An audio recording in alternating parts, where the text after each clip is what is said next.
নির্বাচিত সরকার, কারণ খালেদা জিয়ার সরকার, তারেক রহমানের সরকার, একটা জাতীয়তাবাদী সরকার। সেই সরকার আনার জন্য অতি দ্রুত যত তাড়াতাড়ি আমরা নির্বাচন আনতে পারবো, ইনশাল্লাহ নির্বাচনের মধ্য দিয়ে আপনাদের সেই চাওয়া পাওয়া পূরণ হবে।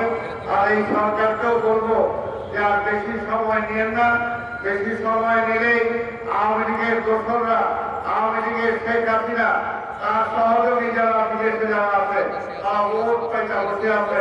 কাজে গণতন্ত্র তো ক্ষতি করতে, স্বাধীনতার ক্ষতি করার জন্য আরো ষড়যন্ত্র করতেছে। এই শ্রমবান্ধব শ্রমিক মানুষের যদি দাবিদার পূরণ করতে হয়, নির্বাচিত সরকার করা বিকল্প নাই। তাই আমরা নির্বাচন চাই। কি বলে নির্বাচন চাই? নির্বাচন চাই। আপনাদের সবাইকে ধন্যবাদ।